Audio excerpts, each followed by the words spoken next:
Coba saya coba lagi. Mana ya? Ini namanya internet nggak connect. Iya. Sebentar, saya Nggak, halaman webnya Pro-Biden ini Pak. Coba dikeluarin dulu, ganti halaman Google utama, lalu bisa masuk dari situ Pak. Oke, sebentar. Saya coba. Ininya matiin dulu, turunin dulu. Ganti halaman baru.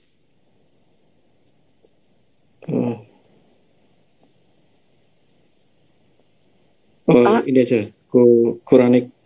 Quranic apa? Perbedaan sebentar.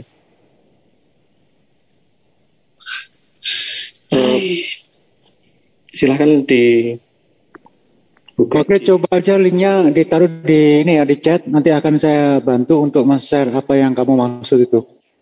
Untuk chat silakan. Saya tutup dulu ya anunya.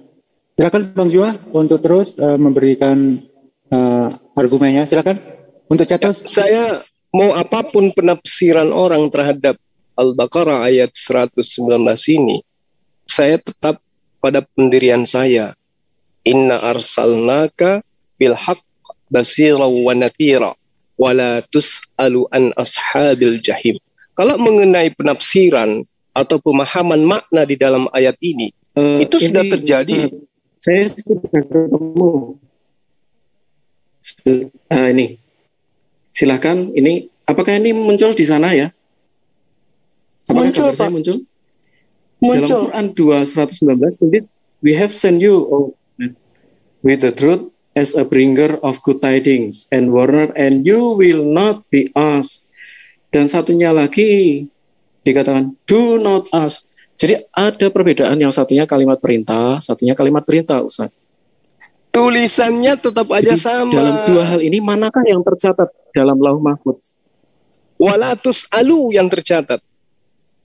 Apa ada berbeda? Yang satu mengatakan walatas alu, yang satunya coba geser lagi. Coba geser lagi. Nah tuh sama aja. Ini yang tebal-tebal aja, Ustaz. Itu sama aja, walatas alu. Di situ tas alu yang Anda tuliskan, yang Anda tunjukkan dengan tas alu, pemisahan antara huruf hamzah dengan la, itu bacanya tanpa mat di situ. Tidak ada harakat di situ. Ustaz, tukannya tidak ada. Baik. Ustaz, ini bukan sebuah isu yang sederhana. Saya rasa hampir setiap scholar Muslim, mereka memahami ini, Ustaz. Jadi saya berpikir bahwa ada baiknya, mohon maaf, ada baiknya ya kita coba apa yang para ahli-ahli ini mereka secara jujur mengatakan bahwa memang ada perbedaan. Apanya yang berbeda di situ? Apa yang berbeda? Intinya saya sudah berusaha membadali. Tidak ada yang berbeda. Walatas alu penulisannya huruf hamzah terpisah dengan la, tapi tidak dipisahkan dengan tanda baca yang berbeda. Tidak ada, sama aja artinya. Nah ini, you will not be asked. Kamu tidak akan ditanyain. Mana? Yang satunya tidak ada di situ dikatakan. Saya rasa cukup kelihatan Pak, itu eskid, Pak. Eskid. Bisa, Bapak tahu nggak eskid? Itu sama, Pak. Eskid. And do not ask. And di situ bacaannya and you will not ask. Itu adalah penafsiran terhadap pemisahan tulisan. Ya. Baik. Jadi seperti ini. Ini berarti kedua hal ini bukan perbedaan gitu aja ya, Ustaz? Bukan. Enggak ada perbedaan di situ. Itu bukan perbedaan. Cuman cara penulisannya aja yang terpisah antara hamzah dengan huruf lam. Mau dia dipisah maupun disatukan sama aja. Berarti anggap aja ini tidak ada perbedaan. Tetapi kita, maaf loh Ustaz, kita nggak bisa ngelawan hati nurani. Ya. Ya, kalau saya katakan kitabmu seperti ini, gimana kamu bisa membedakan antara terjemahan lama dan terjemahan baru? Kita nggak bisa membedakan, kita tidak bisa membohongi hati nurani. Tidak masalah, kitab saya dikritisi. Tetapi satu-satunya kitab yang mengklaim bahwa Tuhan sendiri. Berarti Anda secara tidak langsung mengakui diri Anda, kitab Anda itu tidak benar. Loh, sekarang gini Ustadz, gini. Anggap saja ya Ustadz, bahwa bukan anggap. Kalau kitab Anda memang ya kayak mana kita mau bisa tahu itu benar atau tidak? Nggak bisa menganggap itu. Sekarang gini, saya tanya sama Anda, kira-kira ketika menurut Anda ini salah, Rasulullah Muhammad SAW itu melisankan kata apa pada ayat ini? Karena dia adalah narasumber satu-satunya. Wala tus'alu. Baik. Yang mana yang salah? Yang saya pertanyakan itu adalah itu, Ustaz. Manakah yang tercatat di Lauh Mahfuz? Yang jangan bertanya atau jangan tanya? Antara dua itu. Jangan bertanya. Wala tus'alu. Anda mau artikan jangan bertanya atau bertanyalah, ya terserah Anda. Kitab kami mengatakan wala tus'alu. Itu penafsiran yang Anda maksud. Dan metode penulisan. Huruf hamzah terpisahkan dengan huruf lam. Ini beberapa Muslim scholar mengatakan bahwa ini kira. Oh, nggak ada noh. Muslim scholar itu apa maksudnya? Cara pembacaan atau scholar apa? Tidak ada cara pembacaan situ yang salah, yang berbeda. Semua sama. Wala tus'alu. Tidak ada yang mengatakan wala tus'alu atau dibaca wala tis'alu. Wala tas'ala, itu tidak ada. Semua membacanya wala tus'alu. Penafsiran yang kemudian terhadap terjemahannya ini yang berbeda. Tapi bacaannya itu tetap sama. Wala tus'alu. Baik, sebentar ya Ustaz.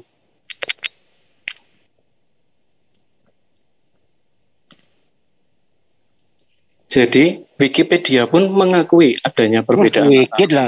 Kami ini punya kitab suci, bro. Kitab suci kami itulah enaknya punya kitab suci yang masih ori. Karena kita ketika disanggah seperti ini kembali kepada original teksnya. Anda hanya membawa orang-orang asing yang kami tidak kenal.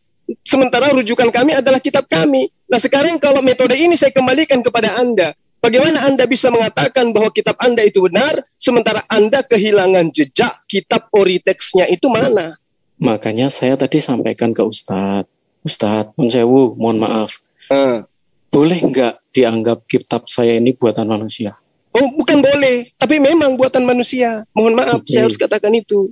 It's okay, enggak apa-apa. Berarti ya, kitab memang, saya ini buatan manusia. Anda harus telan kenyataan itu fakta yang tidak terbantahkan. Saya perlahan-lahan menelan walaupun itu pahit.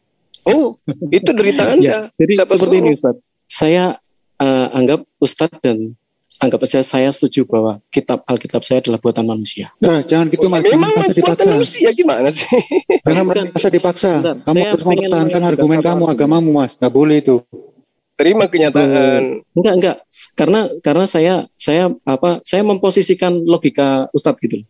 Saya memposisikan diri pada logika Ustadz. Memang harus berlogika kalau agama itu nggak boleh hanya menggunakan hati. Lah, pertanyaan saya Ustadz, bagaimana dengan kitab yang mengklaim bahwa Tuhan sendiri yang mengklaim bahwa Tuhan sendiri penjaganya, tetapi terdapat perbedaan makna di situ. Siapa yang memaknai yang berbeda? Dalam sejarah kita tahu bagaimana kodifikasi Quran. Yang pertama, pada saat Hisham membaca Quran dalam surat Al-Furqan, kalau tidak salah. Nah, kemudian Abu Bakar menganggap bahwa itu salah bacaan. Kemudian mereka sampaikan pada Nabi. Nabi, yang benar mana? Hisham baca. Oh, benar Hisham. Umar baca. Abu Bakar atau Umar, saya lupa. Silakan baca. Oh, benar. Loh kok beda istilahnya? Karena Quran diturunkan dalam 7 huruf. Dikatakan seperti itu. Nah, kemudian pada saat perang Yamama terjadi bahwa Al-Quran ini, para penghafal Al-Quran banyak meninggal, maka Abu Bakar berinisiatif untuk mengumpulkan seluruh naskah-naskah Quran.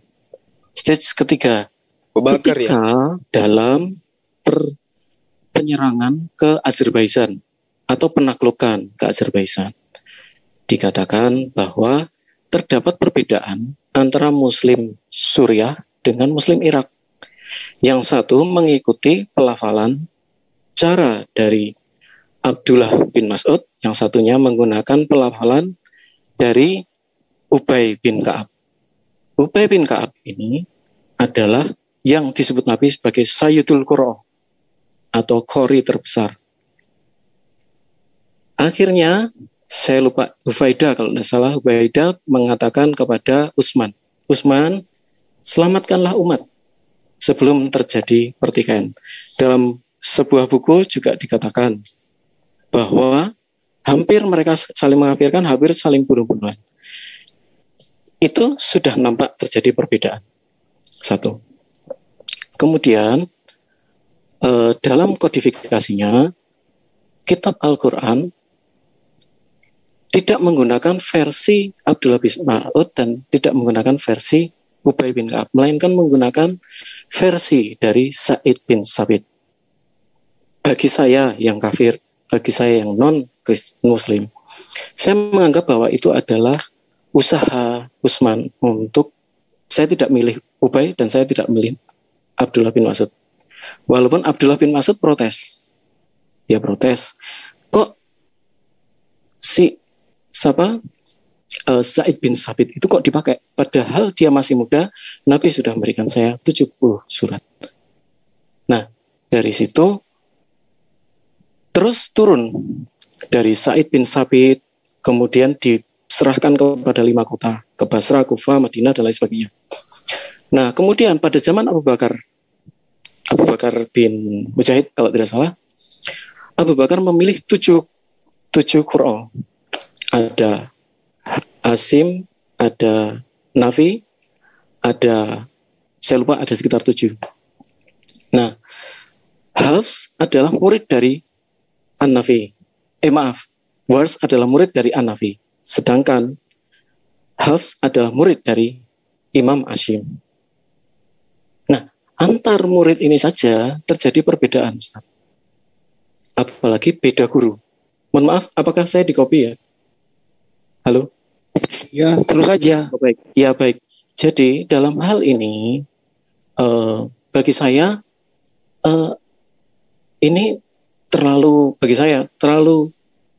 kita terlalu, menutup hati gitu loh, kalau misalnya ada perbedaan seperti itu.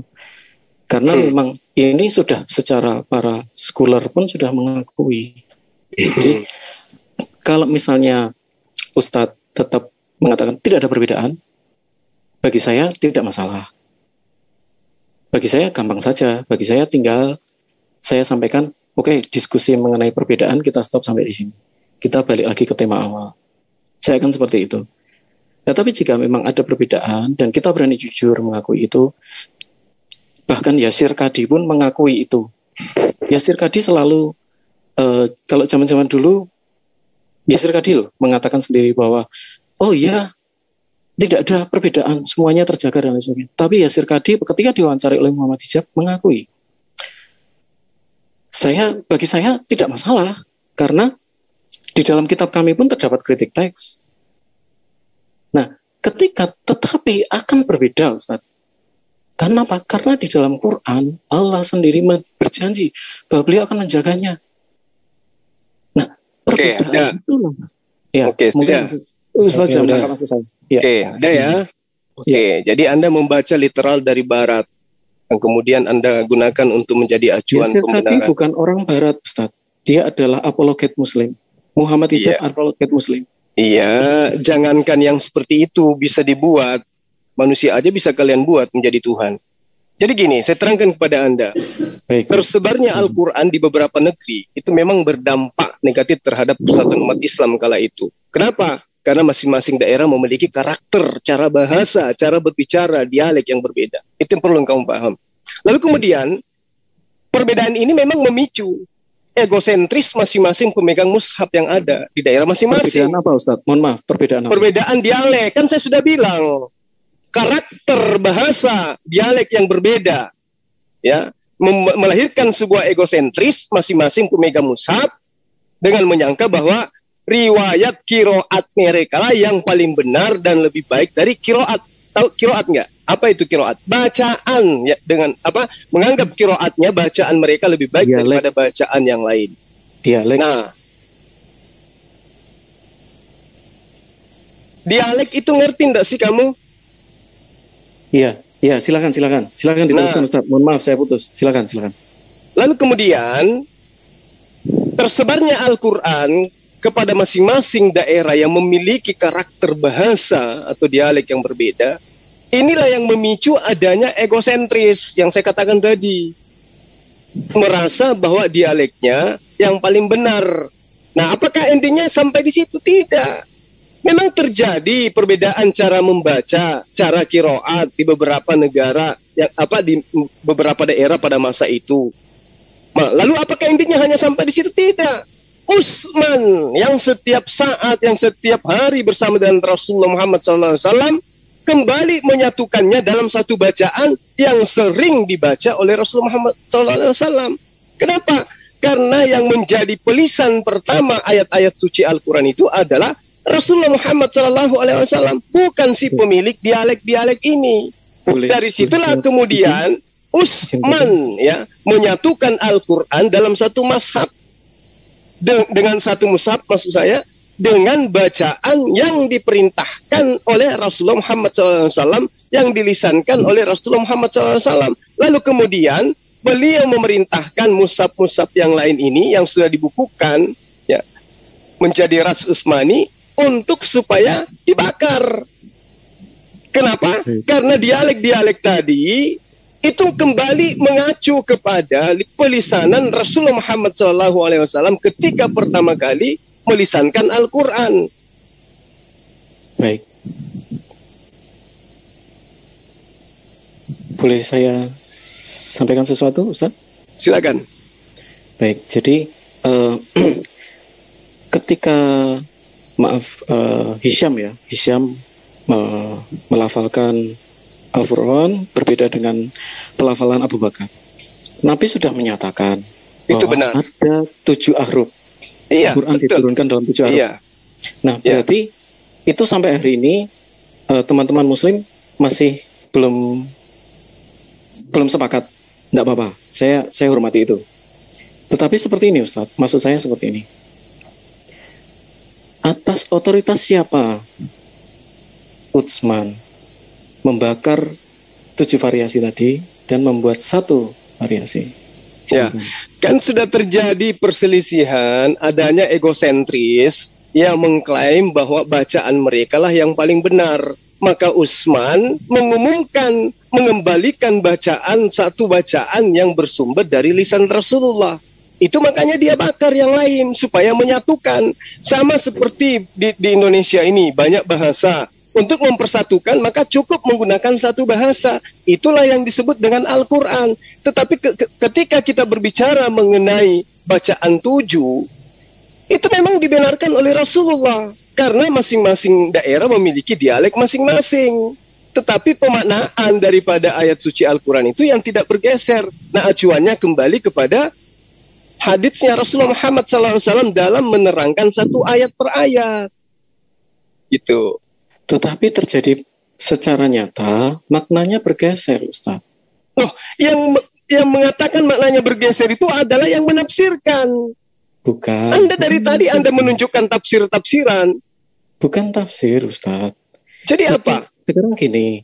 Jadi apa yang Anda katakan kalau bukan tafsir? Ali, kemudian Sahih Internasional, kemudian Dib'at, itu kan adalah terjemahan dari bahasa Al-Quran dari. Nah, itu dia makanya saya bilang terjemahan itu adalah upaya manusia untuk memahami kalamullah, untuk memahami firman Allah. Tetapi kan mereka ada dasar untuk menerjemahkan, Ustaz. Dan itu berbeda antara 219, antara yang satunya bilang jangan tanya, satunya bilang kamu tidak akan ditanya. Satunya perintah, satunya kalimat perintah. Oh, tidak seperti itu terjemahannya. Itu ditambah-tambahin itu. Karena dalilnya jelas di situ dikatakan wala tus'alu, merujuk kepada Rasulullah Muhammad SAW. Wala dan kamu, itu coba lihat. Ini huruf ta ini merujuk kepada Rasulullah Muhammad SAW. Itu merujuk kepada Nabi semua, Ustaz. Bukan, Anda kan mengatakan bahwa Rasulullah itu tidak mau ditanya. Padahal di situ dikatakan wala. Ya, bukan tidak mau ditanya, Ustaz. Coba, mohon maaf ini, Ustaz. Jadi yang satu, wahai Nabi, engkau tidak akan ditanya mengenai penghuni neraka. Yang satunya lagi mengatakan, wahai Nabi, janganlah bertanya mengenai penghuni neraka. Yang jangan bertanya adalah perintah dari Allah. Nah itu yang keliru itu penafsirannya, karena di sini walatus alu itu yang benar terjemahannya seperti itu. Saya menggunakan versi Wars. Kita sedang membandingkan dua kitab, Ustaz. Bacaannya gimana? Bacaannya gimana? Beda nggak bacaannya? Saya tidak bisa bahasa Arab. Nah, makanya saya katakan kalau Anda tidak tahu bahasa Arab, saya kembalikan kepada Anda. Anda hanya melihat kulitnya, kemudian Anda mengatakan berbeda. Padahal tulisannya sama. Walatus alu. Penafsiran ataupun terjemahannya yang berbeda, yaitu masing-masing orang yang punya pemahaman. Tetapi firman Allahnya ini yang tidak berbeda. Walatas alu. Misalnya gini Ustaz. Walatus alu. Misalnya Sahih Muslim atau Sahih Internasional. Cukup ini ya. Ini bolak-balik loh. Iya, sebenarnya sama ketika dia ditanya tentang Yesus tadi kan. Dia bilang, Anda orang Muslim itu tidak tahu Yesus. Anda memahami hanya kulitnya. Loh, nyata-nyata Yesus manusia kok. Anda mau terjemahkan lagi menjadi Tuhan. Sementara Anda ribut, dia hanya penulisan walatus alu. Walatus alu. Ya, mau bacaan manapun, semua membacanya walatus alu. Adapun orang yang menafsirkan kata ini, dengan kalimat ini dengan berbeda, yaitu derita mereka. Saya mengartikannya sesuai dengan kata yang ada di dalam original teksnya. Gitu. Jadi kalau perbedaan tafsir, perbedaan makna, perbedaan arti itu memang sudah terjadi dari zaman dahulu. Tetapi Al-Qur'annya ini yang tidak ada berbeda. Kalau terjemahan jangan dibilang terjemahan lama, terjemahan baru aja berbeda. Padahal baru selisih berapa tahun. Apalagi yang dimaksud dengan terjemahan yang sudah bertahun-tahun. Tetapi kalamullahnya itu tidak pernah berubah. Wars dan Hafs itu bukan kitab terjemahan. Berbeda ada di mananya. Jadi Wars dan Hafs itu bukan kitab terjemahan.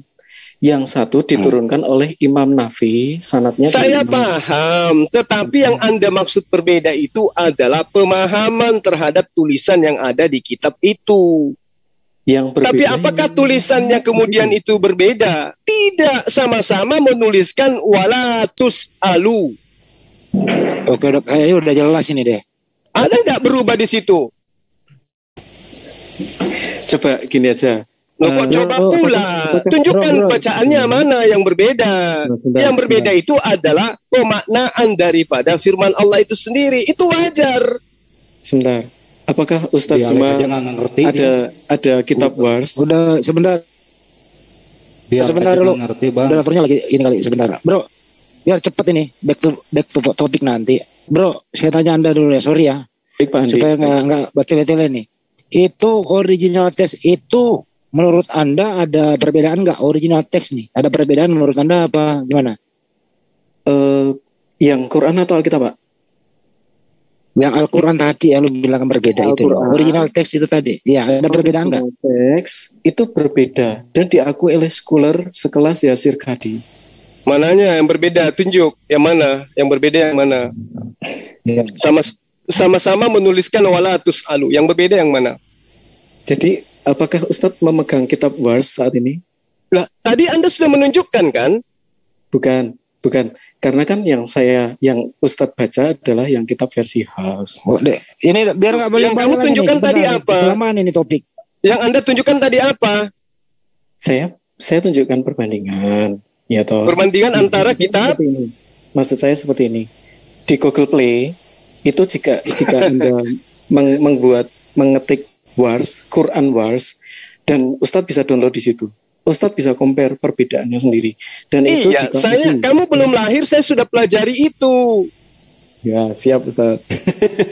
Sebentar ya, kembali ke topik aja ya. Makanya saya tetap Muslim saat sekarang. Karena saya paham bahwa yang Anda bermaksud berbeda itu adalah pemahaman dari penafsiran terhadap kitab itu. Kata-kata yang ada di dalamnya. Tidak ada perbedaan. Udah kembali tidak ada. Yang berbeda itu adalah pemahamannya, penafsirannya, pemaknaannya. Tetapi original teksnya tidak ada yang berbeda. Oke, kembali ke topik. Jadi Ustadz Juma itu bukan Ustadz download ya. Bukan Ustadz download. Kembali ke topik. Kembali ke topik ya. Ini dari tadi muter-muter. Monggo, silakan. Lanjut.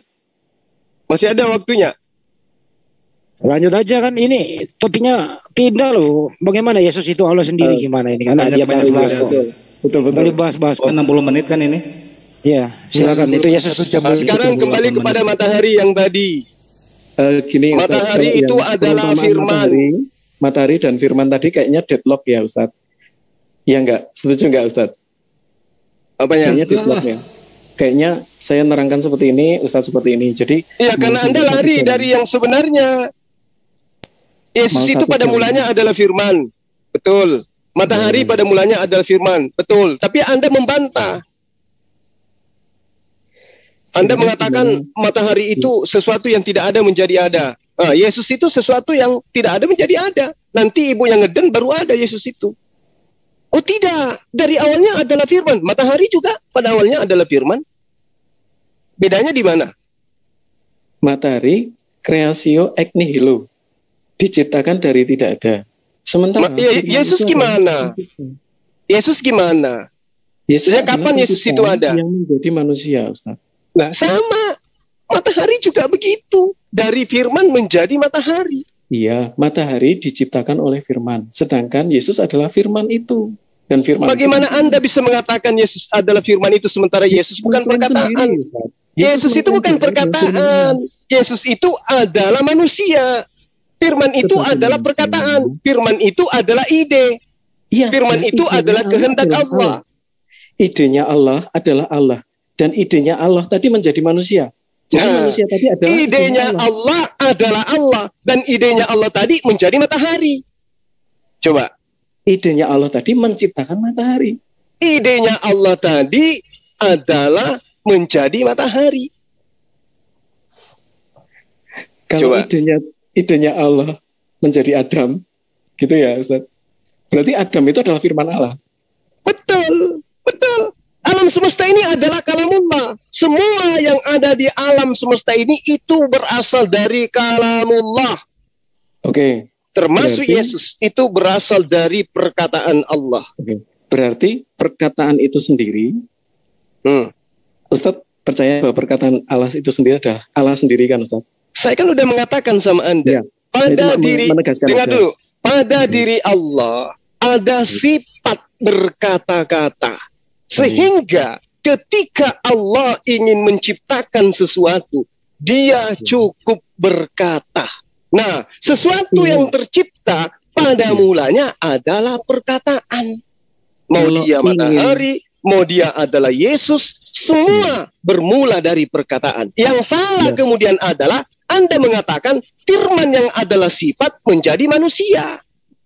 Sebentar Ustaz, kalau ingin tadi itu sudah kata-kata atau bukan? Ya kata-kata lah. Nah, inginnya Allah, itulah inner man-nya Allah. Itulah realnya Allah. Betul, dan saya akui itu. Jangan Anda gurui saya. Manusia. Sekarang kalau Anda mengatakan idenya Allah menjadi manusia, yang menjadi matahari itu apanya Allah? Ide atau bukan? Matahari diciptakan oleh ide Allah. Dari tidak ada matahari diciptakan oleh Allah melalui firman-Nya. Iya, betul. Yesus diciptakan oleh Allah melalui firman-Nya. Bukan firman yang melekat pada dirinya menjadi Yesus.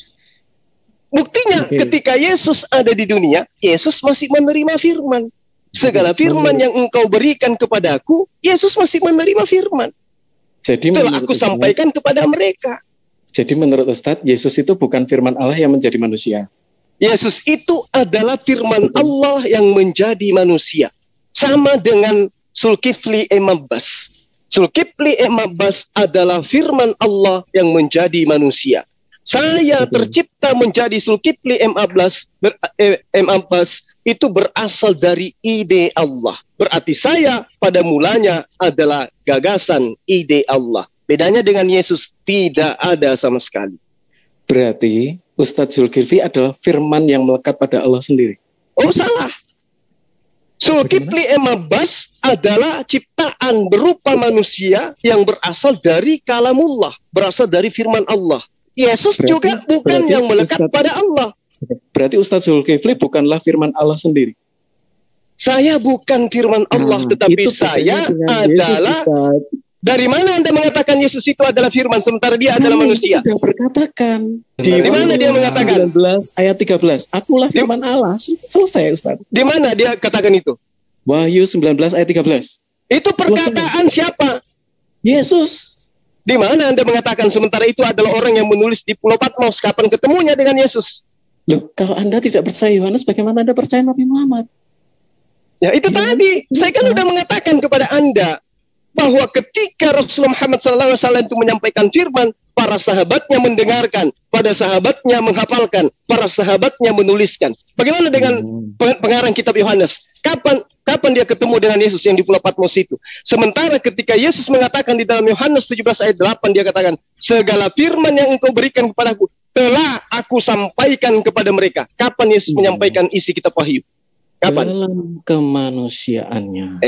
Dalam kemanusiaannya. Sama matahari juga dalam kematahariannya dia adalah matahari, tetapi hakikatnya dia adalah firman. Berarti Ustadz Zuma adalah firman Allah. Hakikatnya saya adalah firman Allah. Betul. Loh, berarti Anda adalah firman Allah. Oh tidak. Hakikat yang menciptakan saya adalah firman Allah. Sama dengan Yesus. Iya, Yesus itu hakikatnya adalah firman Allah. Bukan firman Allah yang turun menjadi manusia. Tetapi yang menjadi manusia itu adalah kehendak Allah untuk supaya Maria hamil. Ketika hamilnya Maria, terciptalah anak bernama Yesus. Konsep Yesus adalah firman. Pada mulanya adalah firman. Firman itu bersama-sama dengan Allah. Itu bukan firman Allah, tetapi tulisan orang yang belakangan dianggap sebagai Yohanes. Ingat, tahun 70-an kitab Anda itu disebut dengan tulisan Injil karangan Yohanes. Baru-baru ini baru berubah Injil Yohanes. Dengar dulu, Bas. Bar saya tinggal 8. Nanti kalau misalnya tiba-tiba saya off, saya udah sambil saya cas ini HP saya. Mohon maaf sebelumnya, bukan permasalahan. Ya. Sebelum selesai, kembali ke topik. Biar cepat deal ini. Sebenarnya siapa sih yang menciptakan alam semesta ini? Biar kena cepat ini. Siapa yang menciptakan alam semesta? Atau gini aja, dibuat kesimpulan Ustadz Zuma memberikan kesimpulan seperti apa, saya beri kesimpulan seperti apa, saya terakhir, silahkan monggo. Anda dulu lah. Saya dulu. Ya menurut Anda, Pak Citos, menurut Anda siapa yang menciptakan alam semesta? Ya baik, kalau menurut saya silakan. Jelas firman Allah lah yang menciptakan segala sesuatu. Berarti firman Allah adalah pencipta. Di dalam diri Allah terdapat. Berarti bukan Yesus. Pra-inkarnasi Yesus, dia adalah firman Allah itu sendiri. Saya ulang pertanyaannya nih, kedua-duanya nih biar cepat nih. Siapakah yang menciptakan alam semesta? Allah. Yang menciptakan alam semesta. Sebentar, saya tanya Banjuma dulu. Banjuma, sebentar, biar cepat. Baterainya tinggal 2 Anda katakan. Banjuma, yang menciptakan alam semesta ini siapa? Allah melalui sifatnya berfirman. Allah. Oke, baik. Kita silakan pertanyaan yang sama. Jadi menurut kami firman dalam keimanan kekristenan, karena kan para ustadz ini yang saya hormati, saya yang menciptakan sebentar Bang Citos, yang menciptakan alam semesta ini siapa menurut Anda? Yang menciptakan semesta ini adalah firman Allah. Segala sesuatu bukan Allah ya? Ya Allah dan firman-Nya adalah satu Allah. Sama seperti saya dengan pikiran saya. Citos dengan pikiran Citos adalah satu. Jadi bukan Yesus toh. Yesus adalah firman sang pencipta. Siapa bilang Yesus itu adalah manusia? Kamu jangan ngibul. Pasti juga kau katakan Yesus itu firman. Loh, saya sudah sampaikan ayatnya, masa nggak dibuka? Loh, saya harus ayatmu itu adalah terjemahan yang kamu nggak ngerti apa betul seperti itu Yesus ajarkan. Dari mana Anda bisa tahu bahwa itu betul ajaran Yesus? Karena terkonfirmasi, Ustadz. Terkonfirmasi kayak mana? Yesus menerima firman dengan menggunakan bahasa Yunani gitu. Semuanya terkonfirmasi. Saya tanya, Yesus menerima firman dalam bahasa apa? Oh, saya kurang tahu, Ustaz. Kalau saya tidak tahu, saya bilang saya tidak tahu. Kasih tahu, Pastor. Silakan. Yesus itu tentu menerima firman sesuai dengan bahasa di mana dia diutus. Tidak mungkin. Iya, dia pasti menerima firman, Ustaz. Iya, tapi tidak mungkin dalam bahasa Yunani. Karena dia diutus hanya kepada domba-domba yang hilang dari bangsa Israel. Siapa bilang, Ustaz? Pelayanan Yesus tunjukkan dalilnya. Kali adalah ke Dekapolis. Dekapolis itu udah wilayah Arab, Ustaz. Dari mana Anda bisa mengetahui bahwa Yesus itu menerima firman? Allah berfirman kepadanya dengan menggunakan bahasa Yunani. Dari mana Anda bisa tahu? Saya tidak jawab seperti itu. Saya bilang saya tidak tahu tadi. Ya udah, kalau nggak tahu, bagaimana Anda bisa mengetahui bahwa kitab Anda adalah firman Allah, ajaran yang diajarkan oleh Yesus? Sementara original teks kitab Anda saja Anda tidak tahu. Jadi gini, Anda kan mungkin ingin bertanya, maksudnya dalam kesehariannya Yesus menggunakan bahasa Aram. Tapi kenapa kok kitab Injil ditulis dalam bahasa Yunani? Apakah demikian? Allah berfirman kepada Yesus itu menggunakan bahasa apa? Sederhana kok itu. Tahu, Ustaz. Saya tidak tahu, percuma. Ketika Yesus teriak memanggil Tuhannya, kenapa engkau meninggalkan aku, itu bahasa Yunani atau bahasa Aramaik? Saya anggap bahasa Aramaik baca. Nah, kalau kitab Anda bahasa Aramaik, saya minta original teksnya mana, sehingga Anda yang hanya memegang terjemahan bisa mengetahui bahwa sesungguhnya kebenaran itu bersumber daripada original teks kitab Anda. Original kitab teks Perjanjian Baru adalah Yunani, Ustaz. Nah, dari mana itu? Apakah Tuhan berfirman kepada Yesus dengan menggunakan bahasa Yunani? Boleh saya kasih analogi enggak? Ya, anggap. Jadi seperti ini. Langsung. Saya anggap aja orang Makassar. Tetapi ketika saya menulis paper saya menggunakan bahasa Indonesia. Menerima. Nah, yang menulis siapa? Adalah murid-murid beliau. Yang nulis siapa? Anda atau orang lain? Saksi mata. Berarti bukan dia. Maksudnya coba Anda tunjukkan kepada saya di mana Lukas menjadi saksi mata terhadap tulisannya tentang Yesus. Dalam catatan Hippolytus abad kedua, Lukas termasuk dalam ke-70 murid. Saya tidak tanya itu. Sekarang saya tanya, di mana Lukas bertemu dengan Yesus? Jadi di dalam kekristenan itu ada sejarah juga, Ustaz. Jadi kita tidak bisa. Dia termasuk ke-70 murid. Oke. Nah, yang ke-69 murid mana tulisannya? Ke-69 murid tidak semua menulis. Dari mana Anda bisa tahu? Tidak semua menjadi pendebat. Saya rasa. Dari mana Anda bisa tahu bahwa tidak semua yang lainnya itu menulis, sementara Paulus di dalam Galatia 1 ayat 6 dia katakan, aku begitu heran begitu cepat kau berpaling kepada Injil lain. Berarti pada saat itu sudah banyak Injil bertebaran. Dari mana Anda bisa tahu bahwa tulisan Lukas itu lebih benar daripada Injil-Injil yang lain? Apa barometernya? Karena Lukas terkonfirmasi. Sama siapa? Ya sama murid-murid juga. Dia ada yang mana muridnya? 70 murid, berarti. Nah, kalau begitu yang 60 murid mana? Kemana yang lain 69? Misalnya Ibu Rifa adalah murid Ustadz. Kemudian ada Ustadz siapa? Ini firman Tuhan loh. Yesus mengatakan di dalam kitab ada, konon, segala firman yang engkau berikan kepadaku telah aku sampaikan kepada mereka. Kalau Yesus dan Lukas itu adalah murid ke-70, berarti mereka di sini, murid-murid yang lain juga menerima firman. Bukan cuma Lukas. Mana mereka yang lain? Loh, tidak semua harus dibukukan, Ustadz. Tapi kan Yesus mengatakan mereka menerima dan mereka percaya. Ini akan deadlock kalau saya tidak sampaikan secara analogi. Analoginya itu seperti ini loh, Ustadz. Mohon dengarkan saya. Mohon. Ustadz punya 5 murid. Mereka disampaikan sama Ustadz. Tapi yang jadi pendebat cuma 1, Bu Rifa misalnya. Masuk akal tidak? Yesus punya 70 murid. Yang nyatet siapa? 4 orang. Masuk akal tidak? Sederhana. Saya pikir sederhana. Tidak bulat. Itu analogi Anda kan? Anda ingin mengatakan kitab Anda senilai dengan itu. Sesuai dengan analogi Anda. Segitu rendahnya kitab Anda gitu. Sementara Yesus sendiri tidak berkata-kata dari dirinya sendiri, melainkan apa yang diperintahkan untuk ia katakan. Dan apa yang diperintahkan untuk ia sampaikan. Nah sekarang Lukas menyampaikan dengan kitab Anda itu atas perintah siapa? Sekarang harus berapa kali saya sampaikan di dalam Lukas itu menuliskan atas perintah siapa? Lukas adalah seorang dokter dan terpelajar. Saya tidak tanya dia dokter atau dukun. Saya tanya atas perintah siapa Lukas menulis. Atas perintah siapa Lukas berkata-kata dari dirinya sendiri. Kaisar yang meminta.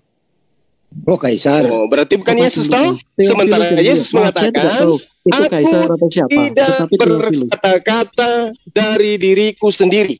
Apa yang aku sampaikan, ada apa yang diperintahkan oleh Bapakku untuk aku katakan dan aku sampaikan. Itu Yesus. Sekarang Lukas menyampaikan sesuatu kepada Anda berdasarkan atas perintah siapa? Yesus mengatakan, jadilah segala bangsa muridku. Ya otomatis Lukas, dia apa yang dia sudah lihat, dia juga sudah anggap saja dia sebagai CCTV karena dia juga saksi. Asumsikan dia sampaikan kepada kami sampai hari ini, dan Lukas dikonfirmasi oleh murid-murid yang lain. Sederhana. Asumsikan, ya kan? Anda harus jujur. Itu asumsi Anda kan? Gini aja, Ustadz pengen saya jawab apa? Karena saya nggak paham dari tadi. Anggap saja saya tidak paham pertanyaan Ustadz. Ya, sesuai dengan fakta yang Anda rasakan, Anda berasumsi kan? Ya tidak dong. Karena dalil, mana dalil? Dalil, Taurat. Saya butuh dalil. Ya, kalau Anda tidak berasumsi, saya butuh dalil. Saksi baru sah. Oke? Ya, itu di hukum Taurat. Emang Anda penganut Torah? Anda penganut Torah? Orang Yahudi. Saya tanya, Anda penganut Torah? Orang Yahudi loh, Ustaz. Ada 5 orang. Iya, orang Yahudi. Anda orang Yahudi. Anda orang Yahudi. Ada 5 sekte Yahudi dalam zaman Yesus. Ada Farisi, Saduki, Eseni, Samaria, dan satunya Netsorim. Nah, Netsorim inilah. Anda dari mana? Anda dari sekte mana Anda? Kami yang Kristen ini adalah yang dari Netsorim tadi, atau Nasrani, atau Christian, disebut Christian. Ini adalah dari Yahudi juga, jadi berhak dong menggunakan Taurat. Nah, gitu. Ada kembali ke laptop. Ini adalah baru sah. Jadi enggak. Yesus hanya diutus kepada domba-domba yang hilang dari Bani Israel. Anda bukan Bani Israel. Benar. Saya tidak menyalahkan itu. Itu benar. Iya memang. Dan Anda bukan Bani Israel. Itu benar, tetapi Yesus juga mengatakan, jadi kalau beli mobil jangan bannya saja, tapi seluruhnya. Ya, sekarang dari seluruh yang Anda maksud itu, dari seluruh yang Anda maksud, tunjuk satu ayat di mana Yesus mengklaim dirinya sebagai utusan untuk non-Yahudi. Tunjuk. Ini saya tidak bercerita lagi tentang ban, tapi keseluruhan daripada kitab Anda, tunjuk dalilnya di mana Yesus mengaku dia diutus untuk seluruh bangsa. Matius 28. Matius 28 ayat 19, ayat 20. Baca ayat 15-nya. Apa bunyi ayat 15-nya di situ? Silahkan, saya ikut dengarkan. Nggak apa-apa kalau keliru. Silahkan. Yang harus tersiar sampai hari ini apa? Tentang apa? Di ayat itu. Tentang tentara-tentara upahan. Bukan tentang adanya perintah memberitakan Injil kepada seluruh makhluk, pada bangsa lain.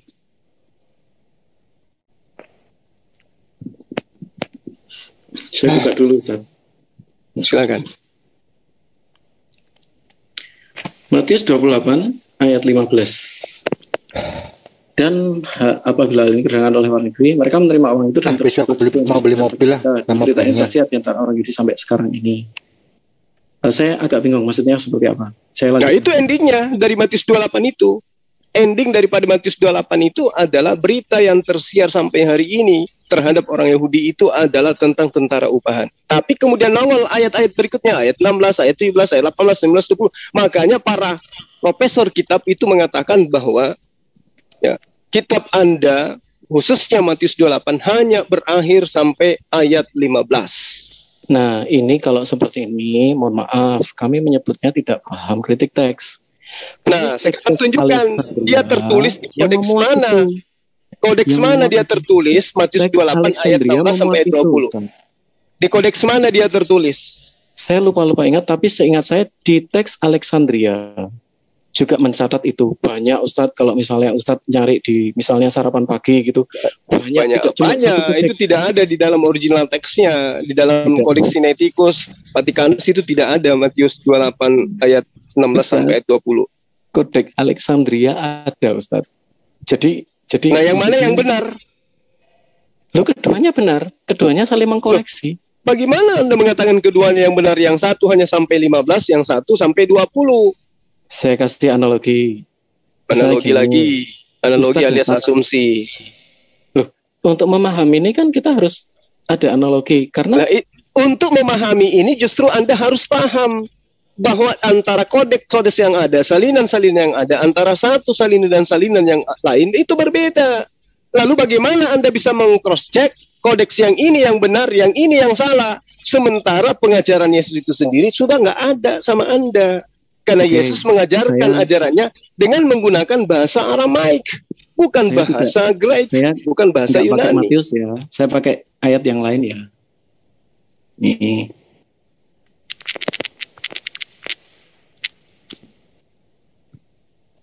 Coach. Halo. Sebentar. Ya. Segala bangsa.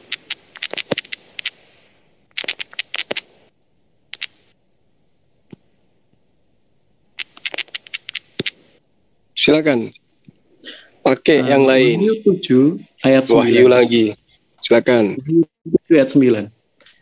Kemudian daripada itu aku melihat sesungguhnya suatu kumpulan besar orang banyak yang tidak dapat dihitung banyaknya dari segala bangsa dan suku dan kaum dan bahasa berdiri di hadapan tata dan anak domba, memakai jubah putih dan memegang daun palem di tangan mereka.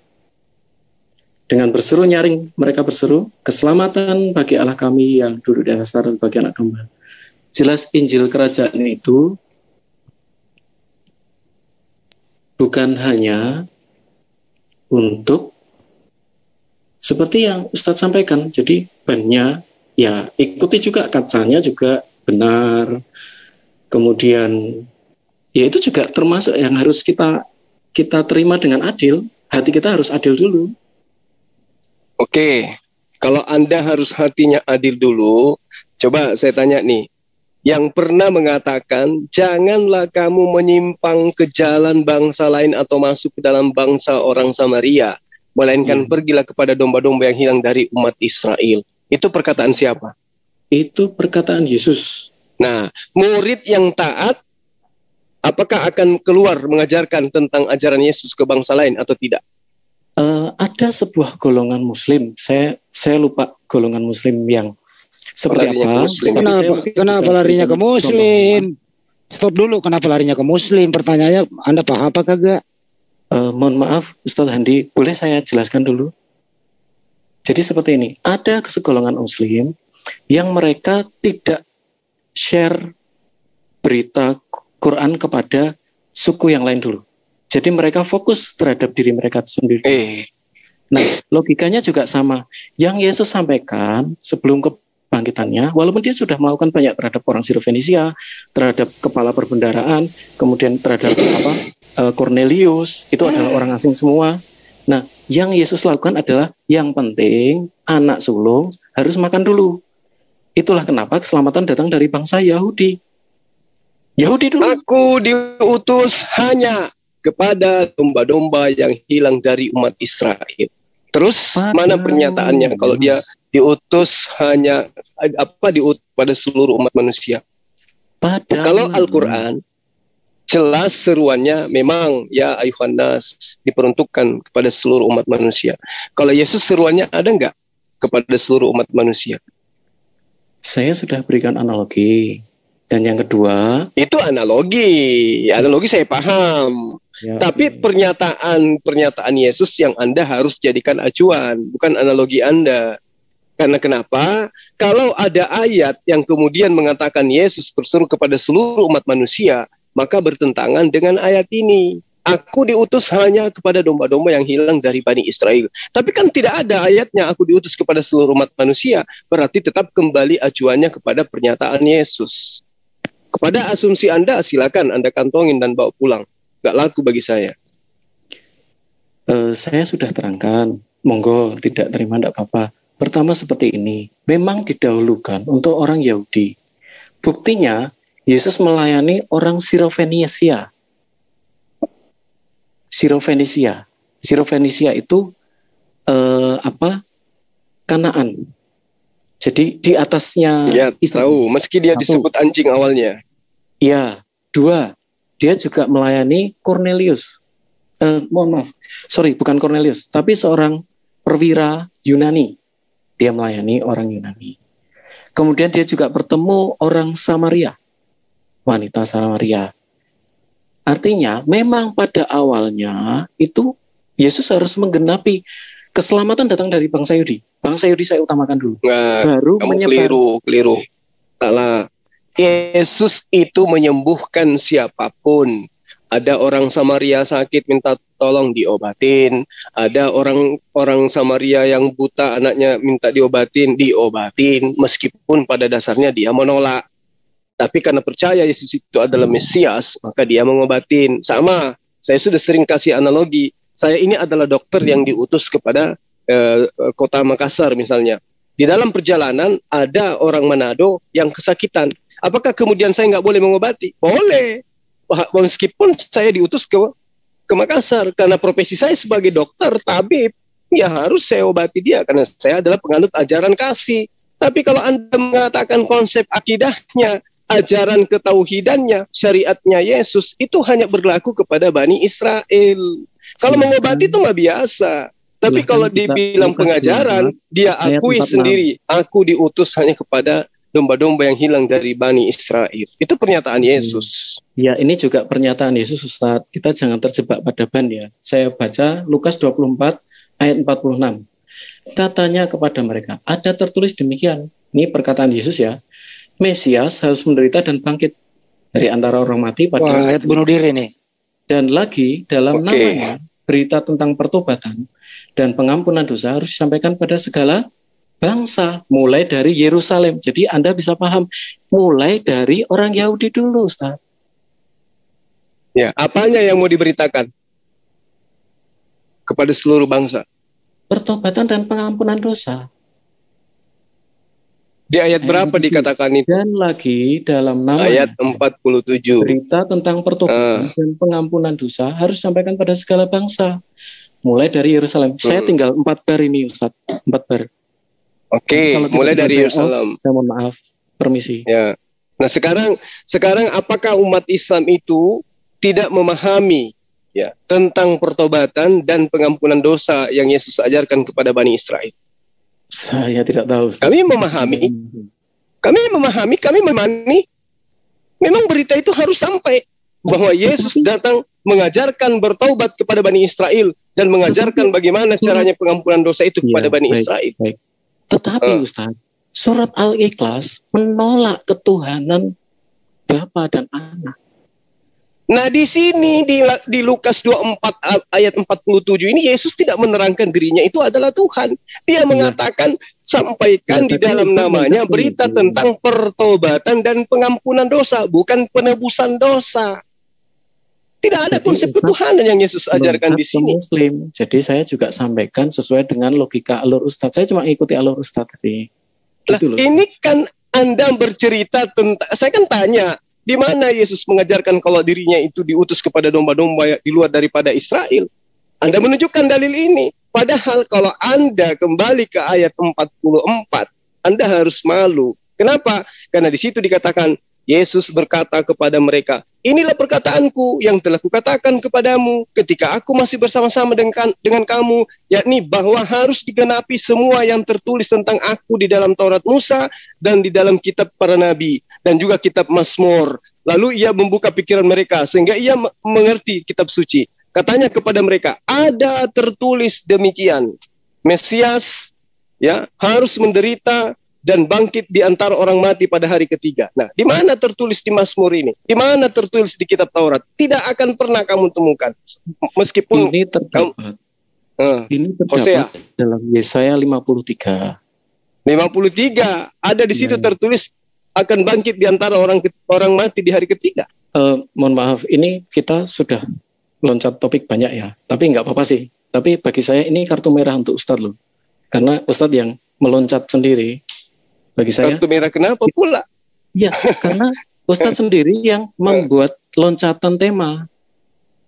Iya, saya yang katakan kepada Anda, kalau Anda loncat ke Lukas 24 ayat 47 yang mengatakan Yesus harus disampaikan ke sampai penjuru dunia mulai dari Yerusalem, tapi yang disampaikan di sini yang harus diberitakan adalah tentang pertobatan dan pengampunan dosa, bukan tentang Yesus itu adalah Tuhan, bangkit pada hari ketiga. Kalau bangkit pada hari ketiga kemudian dia menjadi Tuhan, di sini sudah kelihatan. Ada tertulis demikian, Mesias harus menderita dan bangkit dari antara orang mati pada hari ketiga. Ini tertulis di mana? Dia katakan tertulis di kitab Musa, Taurat Musa, tertulis di Mazmur. Coba Anda tanya, tak cari di Taurat Musa mana, di kitab Mazmur mana, ada dikatakan orang mati lalu kemudian bangkit pada hari ketiga. Ini kan ada, jadi yang Yesus kutip ini beberapa ayat sekaligus dalam Taurat, dalam kitab Nabi, dan dalam Mazmur, Ustaz. Ya. Mungkin saya tidak bisa terangkan semua, tetapi ya, cukup Anda tunjukkan di mana tertulis Mesias bangkit pada hari ketiga. Dalam kitab Nabi-Nabi, salah satunya kitab Yesaya 53, bahwa Mesias itu berbicara mengenai penderitaan, bukan berbicara mengenai bangkit pada hari ketiga. Betul. Itu adalah nubuatan mengenai Mesias. Iya. Kemudian, terus nubuatan mengenai bangkit pada hari ketiga mana? Di mana Yesus tertulis? Sudah menggunakan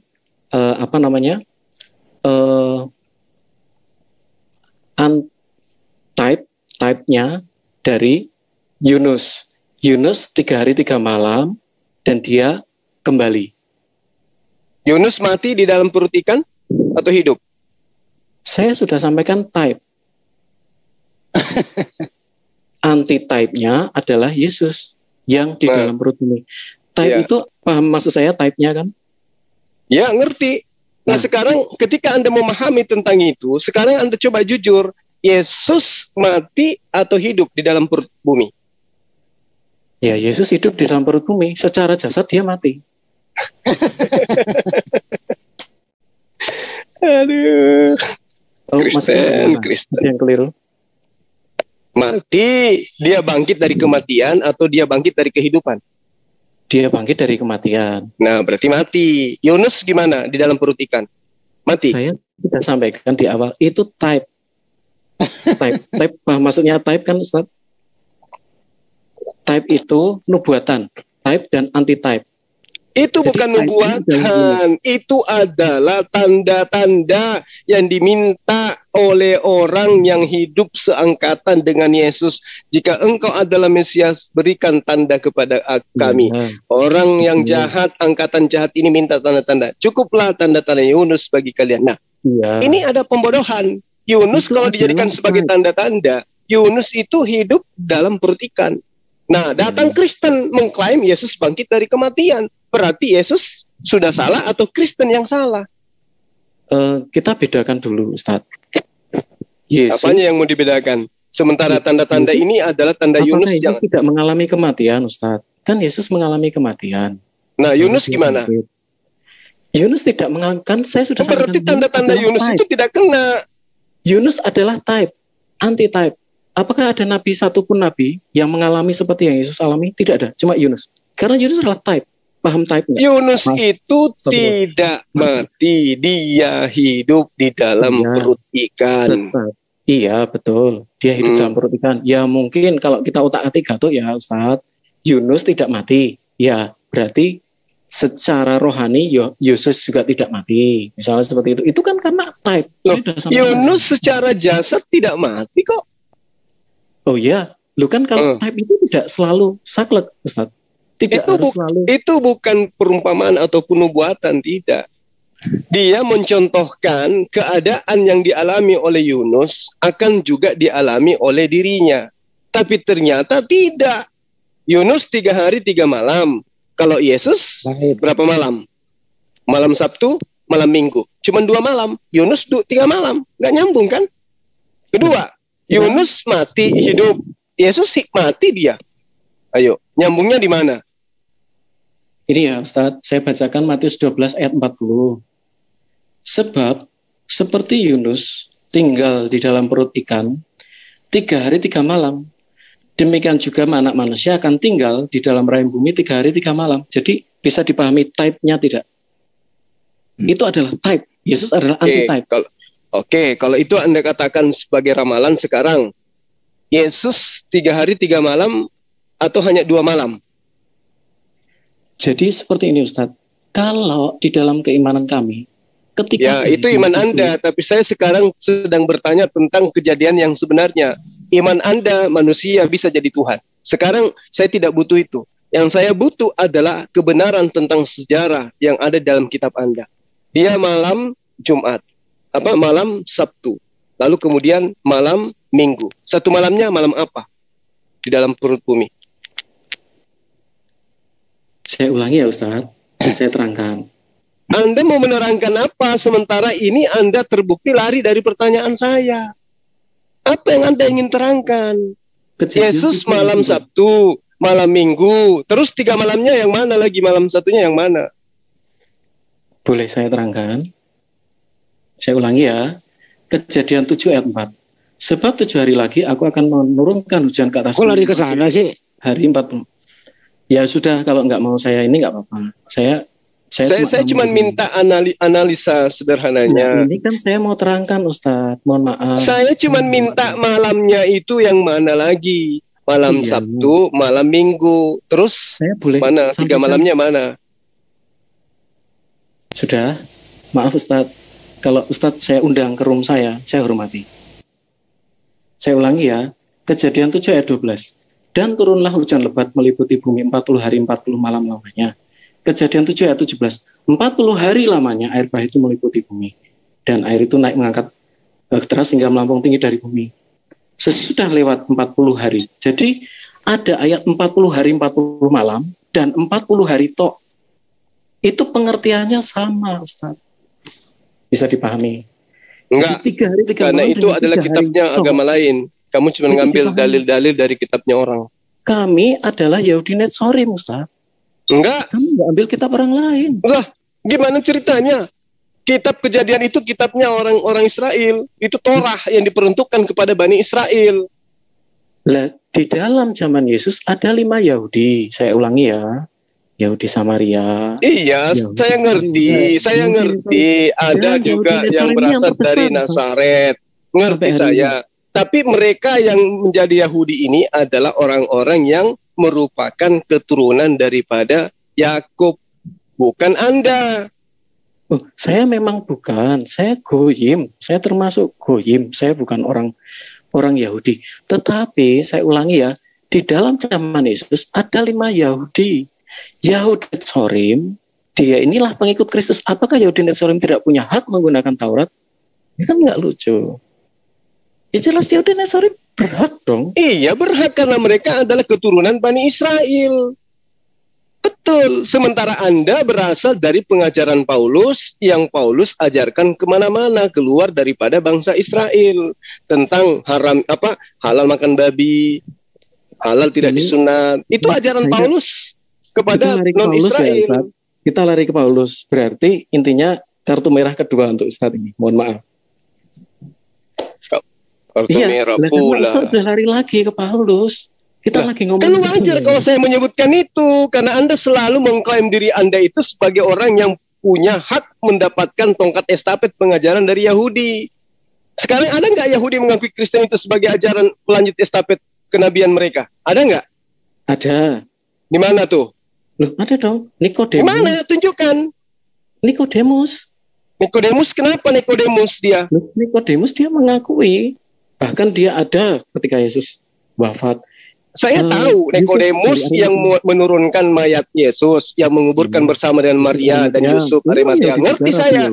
Tapi apa hubungannya dengan kalian yang non-Yahudi? Dengan Nikodemus? Pengakuan daripada Nikodemus itu tentang Kristen yang tidak bersunat dan makan babi itu apa? Mana? Loh, saya tidak makan babi loh Ustaz, walaupun saya Kristen. Iya, mungkin karena Anda jijik atau apa. Tapi kan di dalam konsep pengajaran Anda, apa yang diharamkan bukan yang masuk ke dalam mulut. Jadi Anda salah kalau Anda itu mengharamkan babi. Karena pendiri agama Anda itu sudah mengajarkan. Itu. Saya punya konsep sendiri mengenai hal itu. Oh, berarti Anda bukan pengikut Paulus kalau gitu. Saya tidak menghalangi orang kalau mau makan itu walaupun dia Kristen. Seperti itu. Tetapi kalau saya pribadi saya tidak makan babi, saya tidak. Itu berarti pribadi Anda, bukan agama Anda. Betul. Saya pribadi, secara pribadi. Ya nggak apa-apa, itu bagus, itu sehat berarti Anda. Bukan itu juga, bukan dalam konteks sehat. Tapi oke, kita nggak usah bahas. Saya percaya Ustadz mau membahas soal Rasul Paulus. Apa kita teruskan ke Rasul Paulus? Tidak apa-apa. Nanti di sesi lain. Oke, baik Ustadz, siap. Kembali ke topik 3 hari 3 malam. Oke. Saya sudah sampaikan 3 hari 3 malam, pemahamannya sudah saya sampaikan sama. Jadi 3 hari, Nuh mengatakan 3 hari. Sedangkan di sisi lain, Nuh mengatakan 40 hari. Dan di sisi lain, Nuh juga mengatakan 40 hari 40 malam. Jadi pemahamannya sama. 3 hari 3 malam dengan 3 hari sama. Oke, seperti itu pemahaman kami. Berarti Anda berasumsi terhadap perkataan Yesus, Anda convert ke perkataan no, gitu. Ya, kita paralelkan, gitu. 3 hari 3 malam Anda paralelkan ke 40 hari 40 malam dan 40 hari. Baik. Iya, sekarang kalau itu Anda jadikan sebagai acuan, berarti semua yang ada di dalam kitab Anda itu mengacu kepada kitabnya orang Yahudi. Nah, sekarang saya tanya, apakah ada di dalam kitabnya orang Yahudi bahwa Tuhan yang berfirman kepada para nabi-nabi Yahudi itu akan membentuk diri dalam bentukan baru? Maksudnya seperti apa, Ustaz? Di dalam Yesaya 43 ayat 10. Engkaulah saksi-saksiku, tidak ada Tuhan yang dibentuk sebelum aku, dan tidak ada Tuhan yang dibentuk setelahku. Saya gunakan analogi ya Ustadz, karena ini keimanan kami. Saya harus menerangkan dengan menggunakan analogi kepada saudara-saudara yang belum memahami kami. Saya, Citos, dengan pikiran Citos, dengan roh Citos adalah satu Citos. Logika Citos, pikiran Citos, saya lapar nih Ustadz, jam 12 saya mau makan. Berarti pikiran Citos sudah pergi ke masa depan. Itu satu, dia bisa pergi ke masa depan. Kemudian tiba-tiba saya ingat kemarin ada sesuatu. Nah, berarti logika Citos bisa pergi ke masa lalu. Terus udah time out itu? Ya jelas. Mungkin bisa disimpulkan. Jadi artinya seperti ini. Pada saat yang sama, pikiran saya bisa berada di berbagai macam tempat. Tapi pada saat yang sama, pikiran saya ada dalam diri saya. Dengan pula, pikiran Allah pada saat yang sama, dia bisa berada di segala tempat. Pada saat yang sama, dia bisa berada di depannya. Pikiran Allah adalah Yesus. Sesederhana itu. Yesus bukan pikiran Allah. Yesus itu adalah ciptaan Allah. Anda selalu mendudukkan Yesus itu sesuatu yang terlalu berlebihan dari ajaran Yesus sendiri. Tadi Anda dan Bang Handi ketika berdebat dengan Deus mengatakan bahwa 1 Korintus berapa? Yesus adalah hikmat Allah. Ya sudah jelas, Yesus adalah pikiran Allah. Iya, betul. Segala sesuatunya itu adalah hikmat dan pikiran Allah. Ciptaan yang ada saat sekarang itu pada mulanya adalah perkataan, pada mulanya adalah firman, pada mulanya adalah kehendak Allah itu sendiri. Nah, ketika Anda mendudukkan Yesus itu sebagai Allah itu sendiri, adakah pengajaran Dia yang mengatakan hal yang seperti Anda katakan?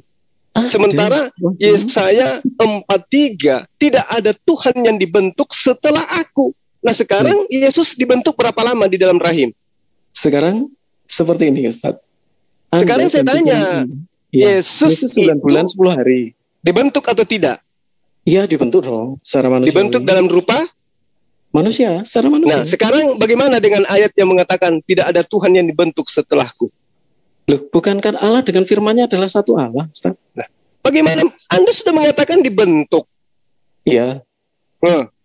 Loh, sekarang apakah sekarang saya tanya, manusia. Ketika Hasem berfirman, Allah berfirman kepada Yesaya, apakah dalam rupa manusia dia waktu itu?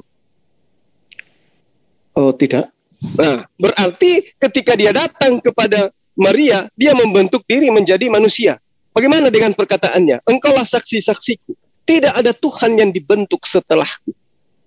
Loh, apakah Allah dengan firman-Nya itu adalah dua Allah? Kan satu Allah, Ustaz.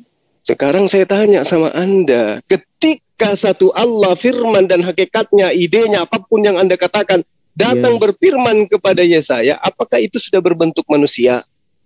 Belum, itu dalam firman. Nah, sekarang ketika yang Anda maksud dia datang 9 bulan dibentuk itu, apakah itu tidak menyalahi firman-Nya sendiri? Makanya dari awal saya memberikan analogi, tadi diputus. Analogi terus. Kalau cuma analogi, karena saking cintanya Anda kepada Yesus, apapun Anda akan lakukan. Karena Anda sudah kebelet cinta terhadap dia. Meskipun dia sendiri tidak pernah mengatakan seperti asumsi Anda itu, analogi Anda itu. Yang berhak mengajarkan analogi tentang dirinya, itu adalah Yesus. Tapi kan Yesus sudah menerangkan, aku tidak dapat berbuat apa-apa dari diriku sendiri. Itu sudah jelas itu. Itu sudah tidak bisa terbantahkan. Berarti dirinya bukan Tuhan. Analogi itu baik tidak dalam konteks. Bro, ini udah malam. Oh, ya, siap, lebih baik Anda sekarang. Mohon maaf jika ada bentar. Tolong Anda beri kesimpulan. Ya, saya beri waktu 2 menit ya. Kesimpulannya adalah Yesus menurut Anda itu siapa? Nanti Ustadz Juma juga, Yesus itu siapa? Ya. Tapi menurut Yesus saya dulu atau Ustadz dulu, mohon maaf. Saya dulu atau Ustadz dulu? Terserah. Monggo Ustadz Juma, saya persilakan, saya yang muda. Anda dulu aja lah. Oh iya, mohon maaf. Baik. Maaf saya yang muda ya Ustadz. Jadi Bapak Ibu, saudara-saudaraku kaum muslimin yang saya hormati dan teman-teman yang dari Kristen, sebenarnya kesimpulan diskusi ini sangat sederhana, super sederhana ya. Jadi pada mulanya adalah firman itu bersama-sama dengan Allah, dan firman itu adalah Allah. Jadi firman itu kami, dalam pemahaman kami, adalah pikiran Allah sendiri dan perkataan Allah sendiri. Tentu saja kita bisa membaca dengan sederhana. Pada mulanya adalah pikiran Allah. Pikiran Allah bersama-sama dengan Allah. Dan pikiran Allah, pasti Allah dong. Pada mulanya adalah pikiran Citos. Pikiran Citos bersama-sama dengan Citos. Dan pikiran Citos, pasti Citos. Pada mulanya adalah pikiran Ustadz Zuma. Pikiran Ustadz Zuma bersama-sama dengan Ustadz Zuma, dan pikiran Ustadz Zuma adalah Ustadz Zuma sendiri. Itulah pemahaman kami. Firman adalah Allah sendiri. Ini sekali lagi pemahaman kami. Kami tidak berusaha paksakan. Yang kedua, firman yang pikiran Allah tadi, dia menjadi manusia. Dia tidak dikatakan bahwa dia menjadi selain itu. Dia menjadi manusia, yaitu manusia Yesus Kristus. Segala sesuatu dijadikan oleh dia. Tanpa dia tidak ada satu pun yang dijadikan. Dia menjadi. Terus kesimpulan terakhir, yang menciptakan alam semesta. Pra-inkarnasinya, firman itulah yang menciptakan segala sesuatu. Dan yang menciptakan segala sesuatu menjadi manusia, Yesus Kristus. Jadi ketika kita melihat Yesus, kita melihat pencipta itu sendiri. Ya mungkin demikian. Salam. Jadi, oke, terima kasih. Silakan Pak Ustadz Juma. Baik. Saya adalah pikiran saya sendiri. Pikiran saya adalah saya sendiri. Dan ketika pikiran saya berkarya, mencipta dari hasil pikiran saya, maka buahnya bukanlah saya. Contoh, ketika saya berpikir ingin membuat sebuah kue, maka kue itu tercipta berasal dari ide gagasan saya. Apakah kue itu adalah saya? Bukan. Pikiran saya tidak akan pernah mungkin melepaskan dari diri saya untuk kemudian menjadi kue. Pikiran saya, ide saya adalah saya.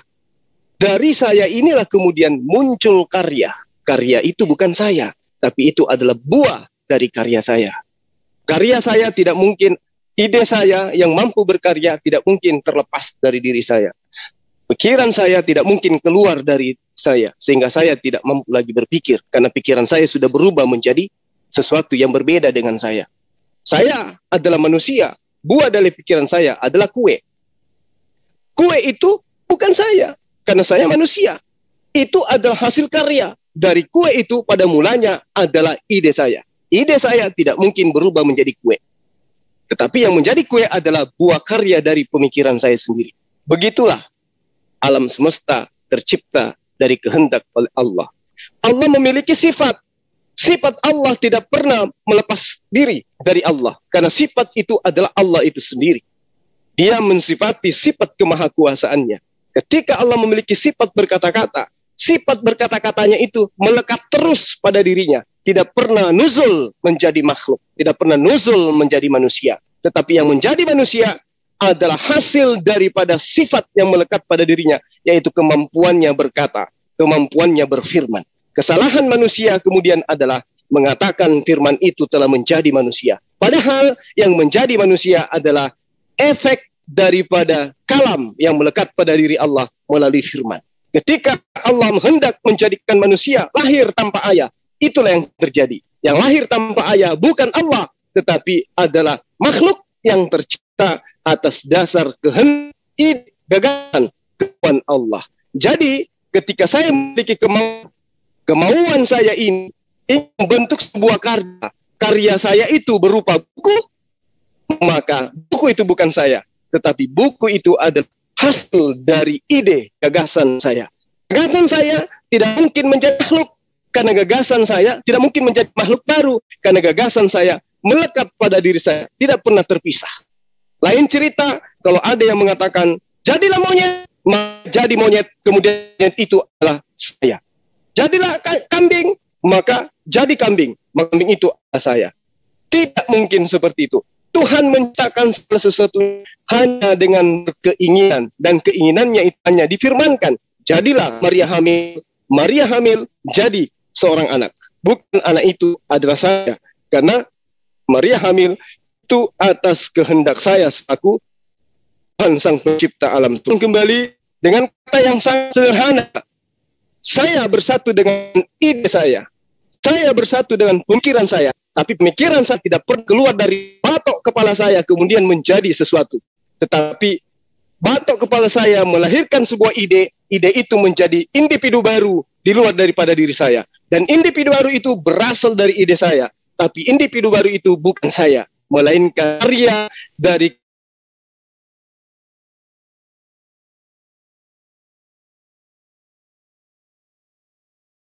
demikian dari saya.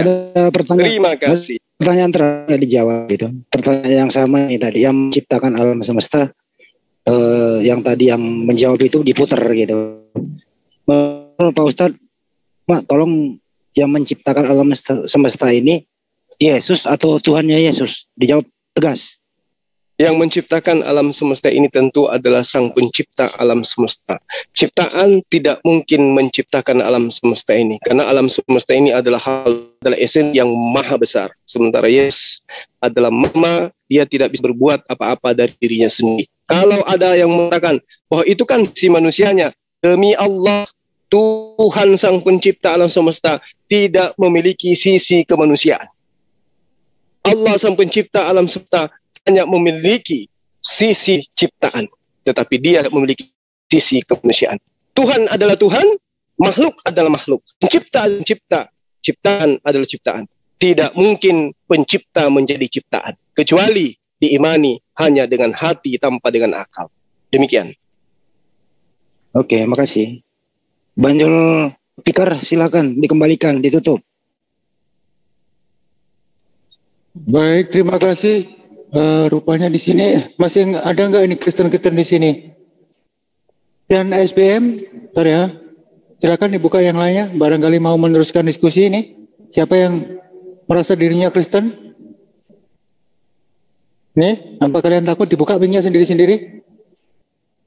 Kalau masih belum puas dengan Mas Zulkifli tentang ajaran kalian, silakan untuk berbicara. mohon izin berbicara Bapak. Terima kasih Ustadz Zuma. Ya, makasih sahabatku, semua makasih. teman-teman di sini. Saya respect dengan keimanan Anda semua dan selamat malam. Tuhan Yesus memberkati.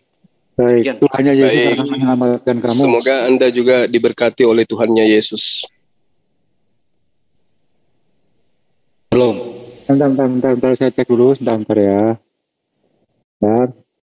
Ya, silakan dibuka sendiri-sendiri. Barangkali ada di sini yang masih beragama Kristen, masih ingin berdiskusi ataupun berdebat tentang keimanan Anda dengan kami yang di sini, yang Muslim, monggo. Nggak ada rupanya ya. Islam semua di sini nih. Tadi ada Anasius itu nantangin gua. Mana anaknya? Mana Anasius tadi? Mungkin di room sebelah ini, di room Yose, di room diskusi kayaknya ini. Yose ada di room diskusi. Nah, saya cek dulu. Baik, kiranya udah nggak ada nih, nggak ada Kristennya di sini. Baik, ditutup aja Bang. Oke, terima kasih untuk para subscribe dan penggemar dari sahabat Zuma di Zulkifli M. Abbas. Saya ucapkan terima kasih, dan juga yang subscribe Zulfikar Official, dan juga dari Yan CCC, Mahabal TV, Dia Ulhaq Official. Saya ucapkan terima kasih untuk selalu setia menonton di channel-channel Muslim, dan tetap kita galakan apa itu Mas Andi? Tagar GMCK, channel Kristen. Gerakan menolak channel Kristen. Saya lihat tadi udah mulai banyak di tempat Mas Zuma, udah 1000 sekian, 1500 viewer yang melihat. Saya ucapkan terima kasih, dan wabillahi taufiq wal hidayah. Assalamualaikum warahmatullahi wabarakatuh. Mari kita tutup sesi hari ini. Waalaikumsalam.